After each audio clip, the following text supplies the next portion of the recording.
ஷியாமலவாணி 90.4 சமுதாய வானொலியின் வானொலி மூலம் கணிதம் கற்போம். இந்நிகழ்ச்சிக்கு ஊக்கம் மற்றும் ஆதரவு வழங்குவோர் தேசிய அறிவியல் மற்றும் தொழில்நுட்ப தொடர்பாடல் குழுமம், புதுதில்லி.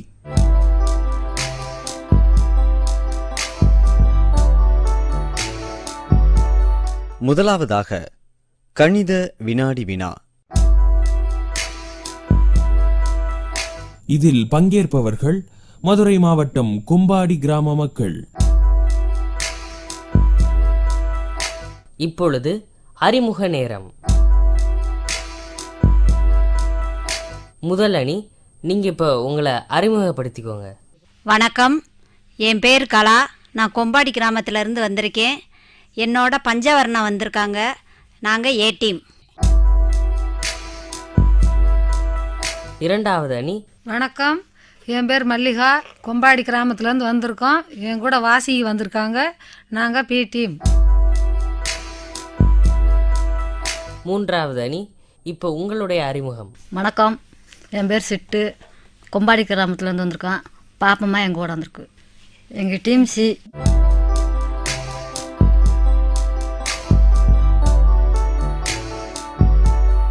நிகழ்ச்சிக்கு சிறப்பு விருந்தினர் கணித ஆசிரியை திருமதி வள்ளியம்மாள்.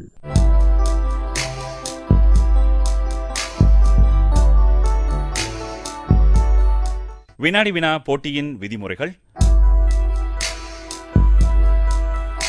போட்டியில் மொத்தம் 5 சுற்றுகள். ஒவ்வொரு சுற்றிலும் ஒவ்வொரு அணிக்கும் 5 கேள்விகள் கேட்கப்படும். ஒவ்வொரு கேள்விக்கும் 10 மதிப்பெண்கள். ஒவ்வொரு சுற்றின் முடிவிலும் நீங்கள் பெற்ற மதிப்பெண்கள் அறிவிக்கப்படும். உங்கள் ஒவ்வொரு அணிக்கும் ஸ்லேட் கரும்பலகை கொடுக்கப்பட்டுள்ளது. கேள்விக்கான பதிலை நீங்கள் கணக்கிட்டு சரி செய்த பின் பதில் தெரிவிக்கலாம். நீங்கள் பதில் சொல்லவில்லை என்றால் அக்கேள்வி அடுத்த அணிக்கு கேட்கப்படும். அப்படி நீங்கள் விடை சொல்லும் பட்சத்தில் 5 மதிப்பெண்கள் மட்டும் கிடைக்கும். 1 மற்றும் 2ஆம் இடத்தை பெறுபவருக்கு சிறப்பு பரிசு வழங்கப்படும். மற்றவர்களுக்கு ஆறுதல் பரிசு வழங்கப்படும்.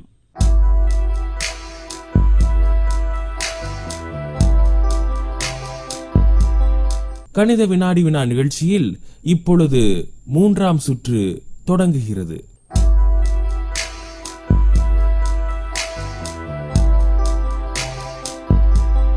மூன்றாவது சுற்றுல ஏ அணிக்கான முதல் கேள்வி. 4 பேர் சீட்டு விளையாடிட்டு இருக்காங்க. ஒவ்வொருத்தவங்க கையிலையும் 13 சீட்டு இருக்கு. 2 ஜோக்கர் தனியாக கீழே கிடக்கு. அப்போ மொத்தம் எத்தனை சீட்டு இருக்கும்? 50 சீட்டு இருக்கும். தவறான பதில். பி அணி விடை தெரிந்தால் கூறலாம். 52. தவறான பதில். சி அணி விடை தெரிந்தால் கூறலாம். 54. சரியான விடை. எப்படி கண்டுபிடிச்சிங்க? ஒருத்த கையில் 13 சீட்டு இருக்குன்னா 4 பேருக்குன்னா 52. கீழே இருக்க 2ஐயும் சேர்த்தா 54. சரியான விடை. சி அணிக்கு 5 மதிப்பெண்கள்.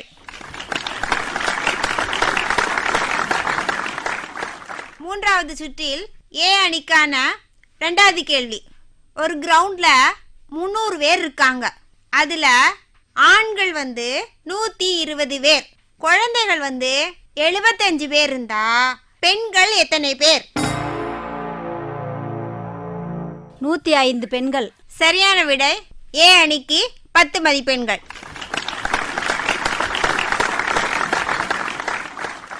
ஏ அணிக்கு மூன்றாவது சுற்றில் 3வது கேள்வி. ஒரு கடல்ல 1 மணி நேரத்துக்கு 180 அலை வருதுன்னா ஒரு நிமிஷத்துக்கு எத்தனை அலை வரும்? 3 அலை வரும். சரியான பதில். டீம் ஏக்கு 3வது சுற்றுக்கு 3வது கேள்விக்கு 10 மதிப்பெண்கள். இப்போ 4வது கேள்வியை பார்ப்போமா? ஒரு கராத்தே மாஸ்டர் 3 நொடியில 2 செங்கலை உடைக்கிறாரு. அப்படின்னா ஒரு நிமிஷத்துல எத்தனை செங்கலை உடைச்சிருப்பாரு? 40 செங்கல் உடைப்பார். சரியான விடை. 3வது சுற்றில் ஏ அணிக்கு 4வது கேள்விக்கு 10 மதிப்பெண்கள். இப்போ 5வது கேள்வி கேட்கலாமா? ஒரு ஆளு பரிசில்ல ஆத்துல இக்கரையிலேருந்து அக்கறைக்கு போறதுக்கு 1/2 மணி நேரம் ஆகுது. அவர் 12 தடவை போயிட்டு வந்தா எத்தனை மணி நேரம் ஆகும்? 6 மணி நேரம் ஆகும். சரியான பதில். ஏ அணிக்கு 5வது கேள்விக்கு 10 மதிப்பெண்கள்.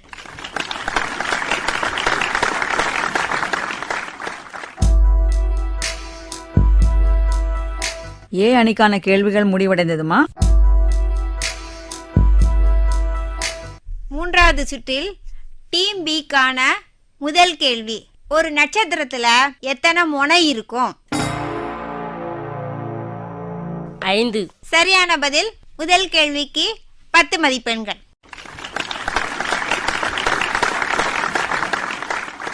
இப்ப 2வது கேள்வி கேட்கலாமா?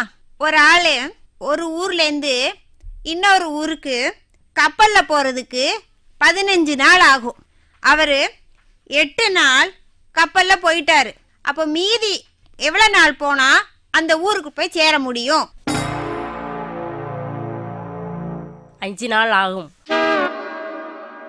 தவறு. டீம் சி தெரிந்தால் பதில் கூறலாம். 7 நாள் ஆகும். சரியான பதில். எப்படி கண்டுபிடிச்சிங்க? 15ல் 8 கழிச்சா 7. சரியான விடை கூறிய டீம் சிக்கு 5 மதிப்பெண்கள்.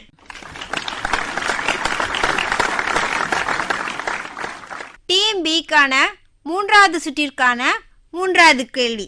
விமலா 25 கைக்குட்டை வாங்குறா. அதுல பூ டிசைன் போட்டது 5, வெள்ளை கலரு 7. அப்படின்னா மீதி இருக்கிற கைக்குட்டைகள் எத்தனை? 13. சரியான பதில். 3வது கேள்விக்கு 10 மதிப்பெண்கள். டீம் பிக்கான 3வது சுற்றிற்கான 4வது கேள்வி. மீனாட்சி வளையல் கடைக்கு போய் 2 டஜன் சிகப்பு கலர் வளையல் வாங்குறா, 1/2 டஜன் பச்சை கலர் வளையல் வாங்குறா.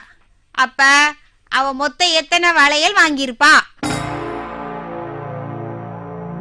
30 வளையல்கள். சரியான பதில்.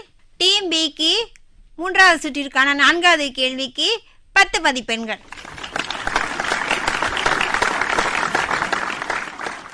5வது கேள்வி போயிடலாமா?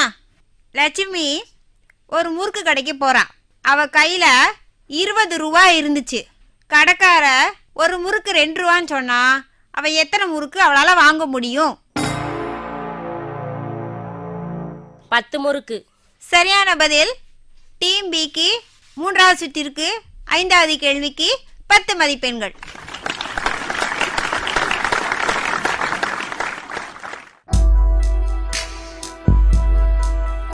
டீம் பிக்கான கேள்விகள் முடிஞ்சாச்சு. இப்போ அடுத்த டீம் சிக்கான கேள்விகள் ஆரம்பமாகுது. 3வது சுற்றுக்கான டீம் சிக்கு முதல் கேள்வி.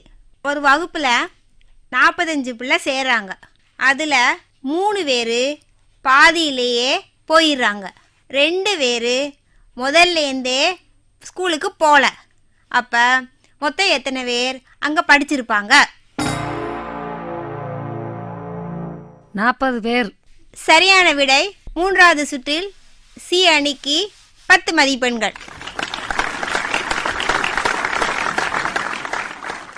2வது கேள்வி கேட்கலாமா? ஒரு ஆள் கடைக்கு போய் தான் பையனுக்கு பேண்ட் செட் எடுக்கிறார். கடைக்காரர்கிட்ட 1010 ரூபா கொடுக்குறாரு. சட்டை 450 ரூபானா பேண்ட்டு எவ்வளவு? 560 ரூபாய். சரியான விடை.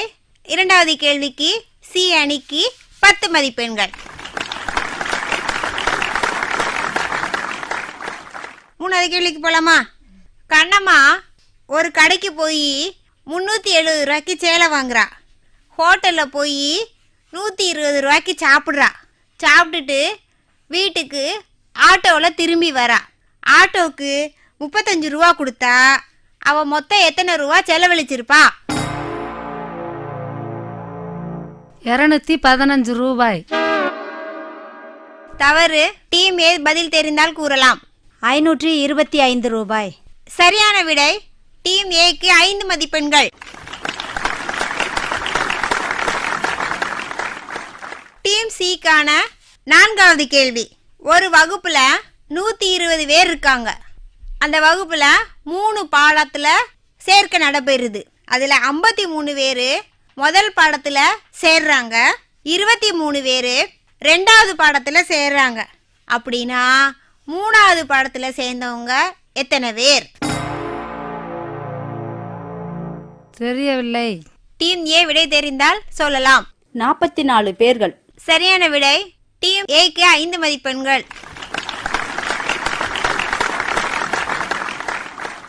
டீம் சிக்கு 5வது கேள்வி. பாபு ஒரு கடைக்கு போறான். கடைக்கு போய் 380 ரூபாய்க்கு பொருள் வாங்குறான். கடைக்காரர்கிட்ட 500 ரூபா கொடுத்தா அவர் எவ்வளவு ரூபா திருப்பி கொடுப்பாரு? மீதம் 120 ரூபாய். சரியான பதில். டீம் சிக்கு 3வது சுற்றில் 5வது கேள்விக்கு 10 மதிப்பெண்கள்.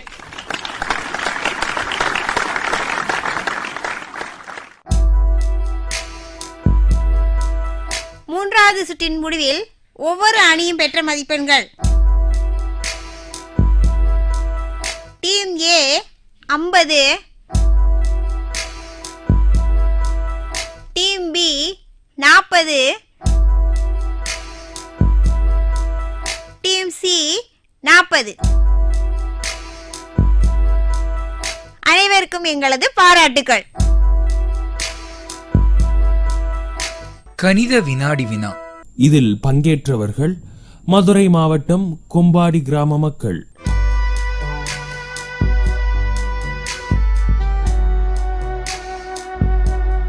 கணித வினாடி வினா நிகழ்ச்சியின் அடுத்த சுற்றுகளை இனிவரும் பகுதிகளில் கேட்கலாம். வானொலி மூலம் கணிதம் கற்போம் நிகழ்ச்சியின் பதிவிற்காக எங்களின் வானொலி நிலையத்திற்கு நீங்கள் வந்திருந்த போதும், நாங்கள் உங்களை தேடி வந்து உங்களிடத்தில் ஒளிப்பதிவினை பதிவு செய்த போதும் உங்களுக்கு ஏற்பட்ட அனுபவங்களையும், இந்த நிகழ்ச்சியில் உங்களுக்கு பிடித்த பகுதிகள் குறித்தும், நீங்கள் எதிர்பார்க்கும் மாற்றம் குறித்தும் நிகழ்ச்சியினை கேட்டதனால் நீங்கள் கண்ட உண்மையான பலன் குறித்தும் உங்களின் கருத்துக்களை வெளிப்படையாக தெரிவிக்க வேண்டிய தொலைபேசி எண் 96 77 71 67 30. நாடக கணிதம். தினமும் நம் அன்றாட வாழ்க்கையில் நடைமுறை கணக்குகளை நாடகம் மூலம் அறிந்து பயன்பெறும் கணிதம் கற்போம் எனும் சுவையான நிகழ்ச்சி.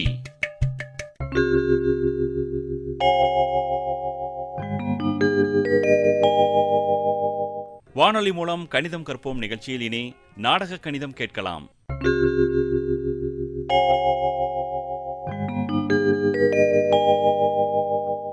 நாடகத்தின் பெயர் கோவிலில் கணக்கு.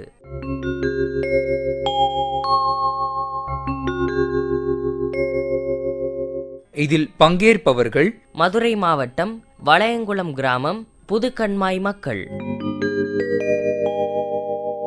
இதில் வரும் கதாபாத்திரங்கள்: செல்லம்மாவாக வெங்கட்டி, வடிவாக வளர்மதி. நாடக கதை எழுதியவர் திரு ஜி நிரஞ்சன்.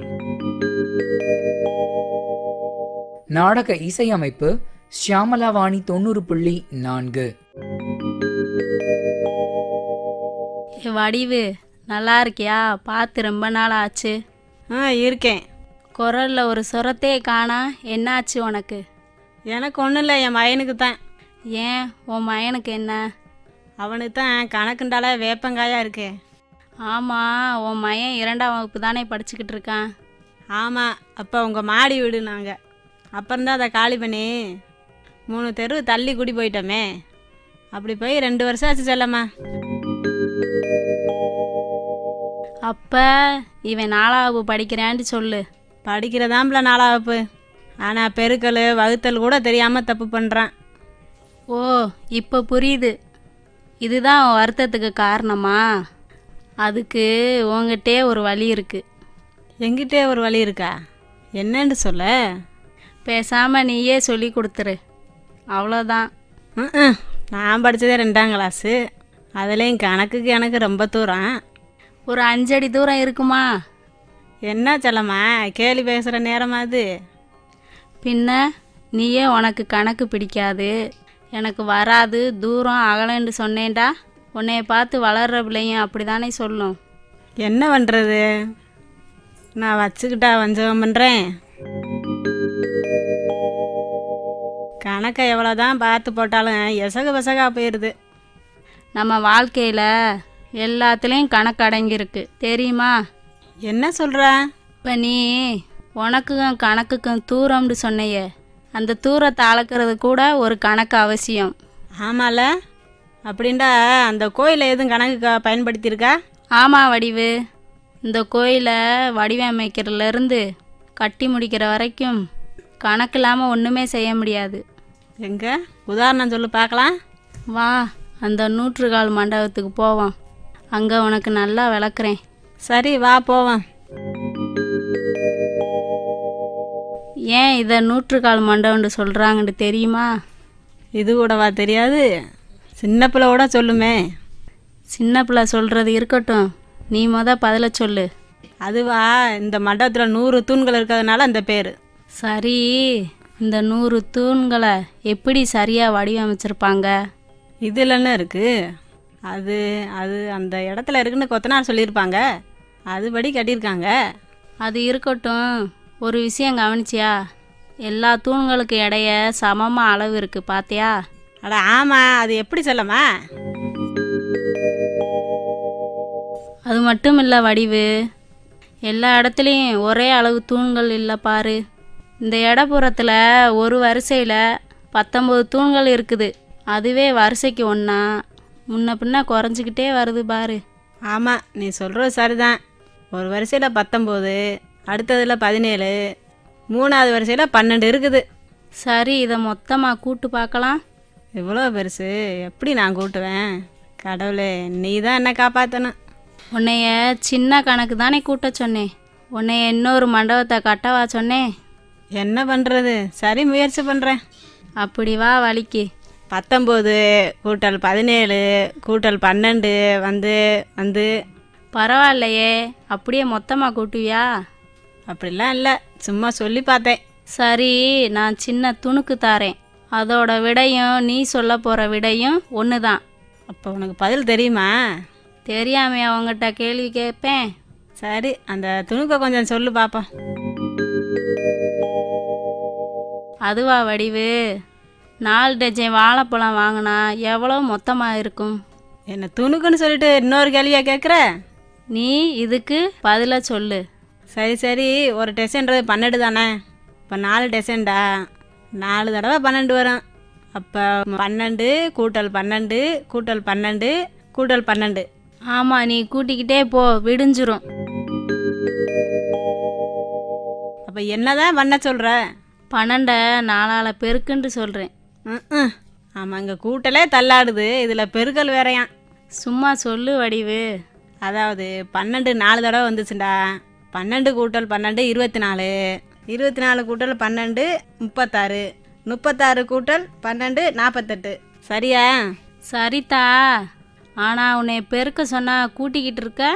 எனக்கு எது வருதோ அதை தான் செய்ய முடியும். அப்போ ஏன் முதலே கூட்டலை? அது வேறு வேறு நம்பரில் கூட்டுறதுக்கு சிரமமாக இருக்கும்ல. ஒரு சிரமமும் இல்லை. 9 கூட்டல் 7 எவ்வளவு? 9ம் 7ம் 16. 16 கூட்டல் 2 எவ்வளவு? 18. சரியா? 18ஓட 30 சேரு. 18 கூட்டல் 30 48. சரியா?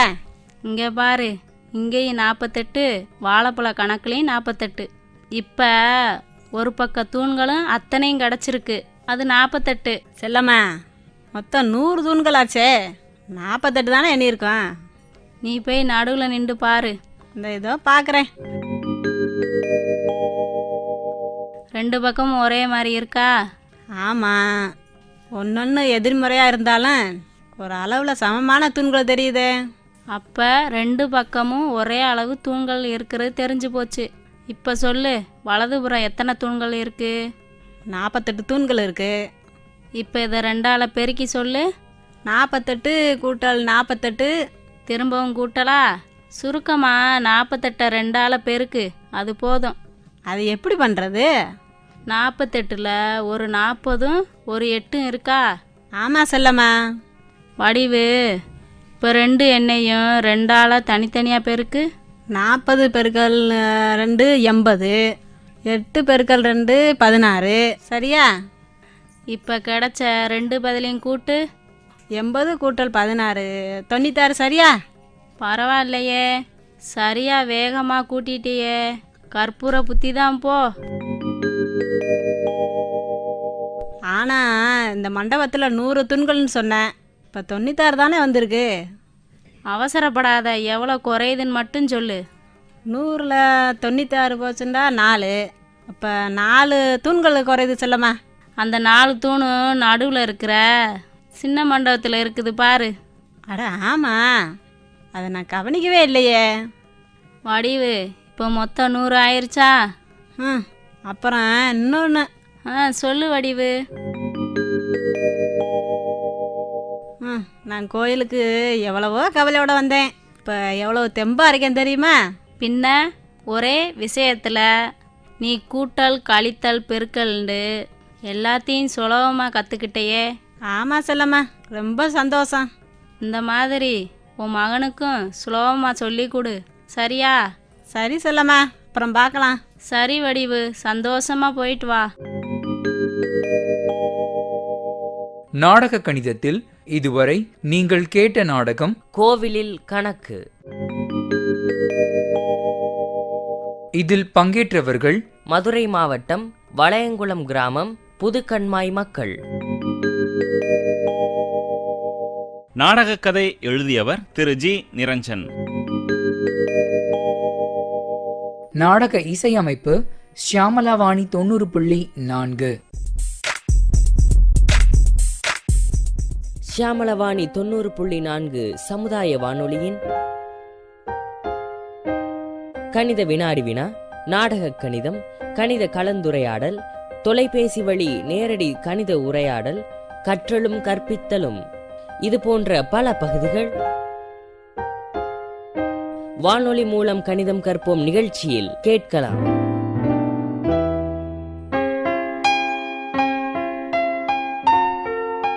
வானொலி மூலம் கணிதம் கற்போம் நிகழ்ச்சிகளை www.i-radiolive.com என்ற இணையதளத்தில் நேயர்கள் நிகழ்ச்சிகளை எப்போது வேண்டுமானாலும் பதிவிறக்கம் செய்து கேட்டு பயன்பெறலாம்.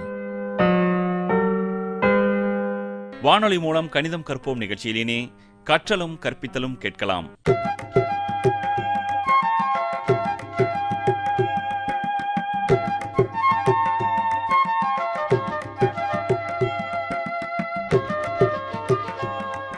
கற்றலும் கற்பித்தலும் நிகழ்த்துபவர் திருமதி எம். பிரதீமா, கணித ஆசிரியை, கிருஷ்ணம்மாள் ராமசுப்பையர் பள்ளி, மதுரை.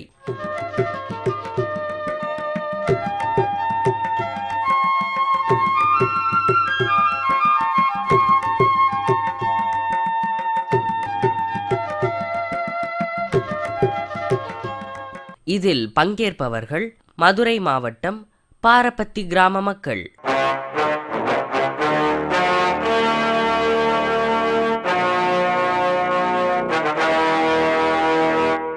வணக்கம், என் பேர் கற்பாய். என் கூட லட்சுமி, பேச்சி, தனா எல்லாம் கூட வந்திருக்காங்க. பாரபத்தி கம்மாயிலேருந்து வந்திருக்கோம். இங்கே கணக்கு பாடம் கத்திக்கிற வந்திருக்கோம். வணக்கம்மா, நீங்கள்லாம் பாரபத்தி கிராமத்துலேருந்து வந்திருக்கீங்க இல்லையா? இப்போ நான் உங்களுக்கு வாழ்க்கைக்கு மிகவும் தேவையான அத்தியாவசியமாக இருக்கக்கூடிய அடிப்படை கணக்கை பற்றி கற்றுத்தரலான்னு வந்திருக்கேன். ஏற்கனவே நம்ம முந்தைய பகுதிகளில் மணியை பற்றி நிறையா பார்த்தோம். இப்போ இன்றைக்கி என்ன பார்க்க போகிறோன்னா, ஒரு நாளைக்கு 24 மணி நேரம்னு ஏற்கனவே நான் சொன்னேன். அந்த 24 மணி நேரத்தை தான் ரயில்வே நேரம் அப்படின்னு நம்ம சொல்லுவோம். பொதுவாக நம்ம வீட்டில் பார்க்கக்கூடிய நேரம் அந்த இது சாதாரண நேரம். முதல் 12 மணியை முற்பகல்னும், மாலையில் வரக்கூடிய 12 மணி நேரத்தை பிற்பகல்னு சொல்லுவோம். முற்பகல் பிற்பகல்னு சொல்லுவோம் சாதாரண நேரமாக. இது ரயில் நேரம் அப்படிங்கும்போது அது வந்து மொத்தமாக 24 மணி நேரத்தையும் கொண்டது தான் ரயில் நேரம். இப்போ நீங்கள் ரயில்வே ஸ்டேஷனுக்கெல்லாம் போகிறீங்கன்னு வச்சுக்கோங்க, அங்கே அட்டவணையில் போட்டிருப்பாங்க இத்தனை மணிக்கு ரயில் புறப்படும் நேரம், ரயில் சென்றடையும் நேரம், புறப்படும் நேரம் அப்படின்னு போட்டிருப்பாங்க. இத்தனை மணிக்கு சேரும், இத்தனை மணிக்கு மதுரையை வந்து அடையும் அப்படிங்கிற மாதிரி. அதில் சில நேரங்களில் நம்ம பார்த்தோம்னா 12க்கும் மேற்பட்ட எண்கள், அதாவது 13 மணிகள், 14 அந்த மாதிரியெல்லாம் இருக்கும். அது வந்து 24 மணி நேர கடிகாரத்தை பயன்படுத்தி அவங்க அந்த மாதிரி போட்டிருக்காங்க. அதை பற்றி தான் ஏற்கனவே நம்ம பார்த்தோம். இப்போ அதில் சில கேள்விகளை நான் உங்களுக்கு கேட்குறேன். எப்படின்னா, ரயில்வே நேரத்தை சாதாரண நேரமாக எப்படி மாற்றலாம், சாதாரண நேரத்தை ரயில்வே நேரமாக எப்படி மாற்றலாம் அப்படிங்கிறது பார்த்தோம். அது சம்மந்தமாக சில கேள்விகளை நான் இப்போ உங்களுக்கு கேட்குறேன். அதுக்கு முன்னாடி நான் உங்களுக்கு எப்படி மாற்றணுங்கிறத சொல்கிறேன். இப்போ ரயில் நேரம் வந்து 12 மணி நேரங்களுக்கு அதிகமாக இருந்தால் அந்த நேரங்கள் அனைத்துமே பிற்பகல் தான். அதாவது மதிய வேலை 12ற்கு அடுத்து வரக்கூடிய அந்த 1 மணி 2 மணி இந்த மதிய வேலையில் வருது இல்லையா, அந்த 2 மணி 3 மணி 4 மணி இது எல்லாமே வந்து பிற்பகல் நேரங்கள். இதை தான் ரயில் நேரத்தில் வந்து 13, 14 அதாவது 12ற்கு மேற்பட்டது, 12ற்கு அடுத்து வரக்கூடிய 1 மணியை 13, 12ற்கு அடுத்து வரக்கூடிய 2 மணி மதிய வேலை 12 மணிக்கு அடுத்து வர 2 மணியை வந்து 14 அந்த மாதிரி கூட்டிக்கிட்டே போயிருப்பாங்க 12ஓட. இப்போது நம்ம ரயில் நேரத்தில் வந்து உதாரணமாக எடுத்துக்கிட்டிங்கன்னா முற்பகல் 8 மணியை வந்து 8 மணின்னு தான் போட்டிருப்பாங்க. ரயில் நேரத்தில் முற்பகல் பிற்பகல்னு குறிக்க மாட்டாங்க, மணிகள் மட்டும்தான் இருக்கும். எல்லாமே மணி மட்டும்தான் போட்டிருப்பாங்க, முற்பகலோ பிற்பகலோ குறித்திருக்க மாட்டாங்க. இப்போது முற்பகல்னால் நம்ம அதே தான், ரயில் நேரத்துக்கும் சரி சாதாரண நேரத்திற்கும் சரி முற்பகல் அனைத்து நேரங்களுமே அதே நேரங்கள் தான். இப்போ நம்ம உதாரணமாக முற்பகல் 8 மணின்னு வச்சுக்குவோம். ரயில் நேரப்படியும் அது 8 மணிகள், 8 மணின்னு தான் சொல்லுவோம். முற்பகல் 9 மணினா ரயில் நேரத்தில் 9 மணி, முற்பகல் 10 மணினா ரயில் நேரத்தில் 10 மணி. அதே சமயத்தில் பிற்பகல் அதாவது 12 மணிக்கு அடுத்து வரக்கூடிய அந்த நேரங்களான பிற்பகல் அப்படிங்கிறத வந்து ரயில் நேரத்தில் வந்து கூட்டியிருப்பாங்க, 12ஓட கூட்டியிருப்பாங்க. இப்போ 12ற்கு மேற்பட்ட எண்கள் வந்தது அப்படின்னா நம்ம என்ன செய்யணும்னா அந்த மணியை 12ல் இருந்து கழிச்சிடணும். இப்போ 13 மணிகள்னு கொடுத்துருக்கு, ரயில் நேரப்படி வந்து 13ன்னு கொடுத்துருக்காங்க அப்படின்னா அந்த 12லேருந்து நம்ம கழிக்கணும். 13 12ல் கழிச்சோம்னா மீதம் வரக்கூடியது வந்து 1. அப்போ மணி வந்து 1. 1ங்கிறது பிற்பகல் 1 மணி. ரயில் நேரத்தில் 12ற்கு மேற்பட்ட எண்கள் அனைத்துமே வந்து பிற்பகல் தான். இப்போ உதாரணமாக 14 மணின்னு போட்டிருக்காங்கன்னு வச்சுக்கோங்க, அதை வந்து 12ல் கழிங்க. 14 கழித்தல் 12 வரக்கூடிய விடை வந்து 2. அப்போ மணி வந்து பிற்பகல் 2 மணி. அதே மாதிரி 15 மணிகள்னு போட்டிருக்காங்கன்னா 12ல் கழிக்கும்போது 15 கழித்தல் 12 வரக்கூடிய விடை வந்து 3. அப்போ மணி வந்து பிற்பகல் 3. இதே மாதிரி செய்யலாம். இப்போ முற்பகல்னு இருந்ததுன்னா வந்து மாற்றம் வராது. முற்பகல் 10 மணி அப்படின்னா ரயில்வே நேரப்படியும் 10 மணி தான். முற்பகல் 11 மணினா ரயில்வே நேரப்படி 11 மணி தான். இதே இது நண்பகல் 12 மணி, அதாவது மதிய வேலையில் வரக்கூடிய அந்த 12 மணியை ரயில்வே நேரத்தில் 12 மணின்னு சொல்லுவாங்க.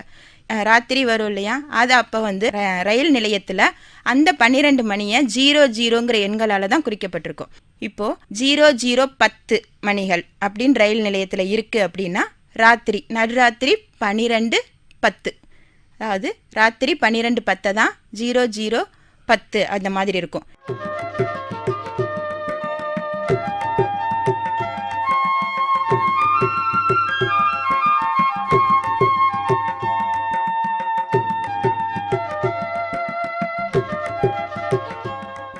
இதுவரை நீங்கள் கேட்டது கற்றலும் கற்பித்தலும்.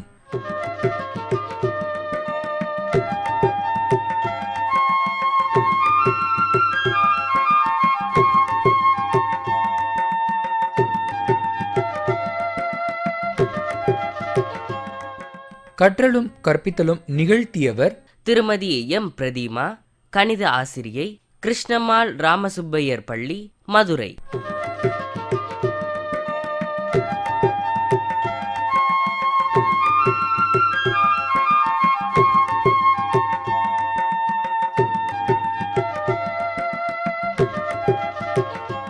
இதில் பங்கேற்றவர்கள் மதுரை மாவட்டம் பாரப்பத்தி கிராம மக்கள்.